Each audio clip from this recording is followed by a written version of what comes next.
welcome to the third episode of DJI Film School. While the pilot is flying the drone, the gimbal operator takes care of the camera movement and camera control. Let me show you how to set up and operate the gimbal on the Inspire 2. Establishing the right settings is essential, and each gimbal operator prefers a different setup. It is crucial to optimize your gimbal settings to ensure a smooth workflow.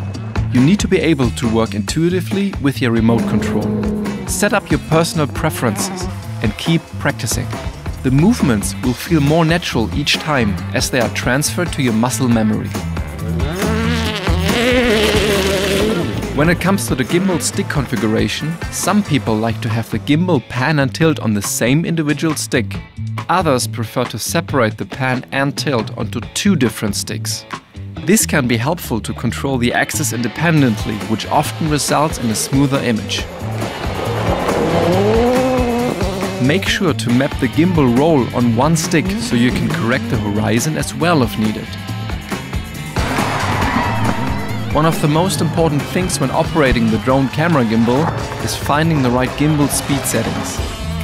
The Inspire 2 gives you a couple of options to configure the gimbal characteristics to your needs. You can configure gimbal speed, gimbal smoothness and gimbal expo separately for the pan and pitch axis.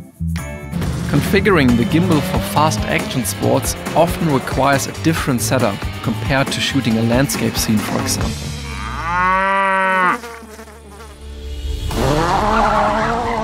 It is crucial that the gimbal reacts fast enough to keep the cars in the frame.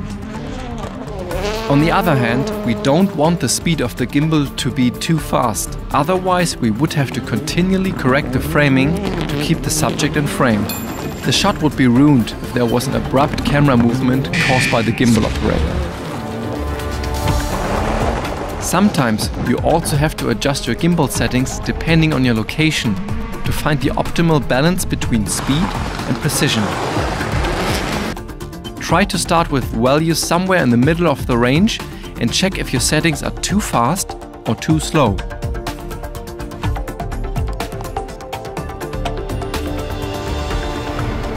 Some shots require more pan and tilt work than others. The smoothing feature is critical and helps create fluid movements and hide subtle corrections. You want to obtain a smooth movement and not stop the image too abruptly, but you also want to have the ability to change the direction fast enough if needed. In a nutshell, set the smoothing as low as possible and as high as necessary. To ensure the camera never hits the physical limit of the pan axis, enable quick spin as an option. There's nothing worse than almost finalizing a shot and the camera hits the end of its spin and ruins the shot. Assign the gimbal recenter feature to one of the buttons on the back of the remote controller. During the flight, the gimbal operator can reset the camera very quickly regardless of the gimbal settings. This helps when there is limited time between shots. We usually use a fixed focus on all WRC events, since focus pulling on such a fast action would be very hard. We always set ISO, aperture and shutter speed manually to have full control over the picture.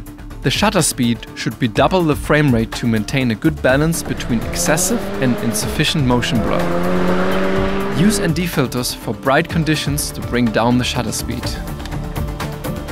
Using these, you'll have full control over your camera aperture. The use of the slow motion feature is nice when shooting a rally because it highlights all the dirt and dust flying around. Just use a higher frame rate. So now you know how to set up your camera and gimbal to create some cool shots. And with the help of our excellent support crew, we managed to wrap up another rally. If you have further questions, please leave a comment below. Thanks for watching.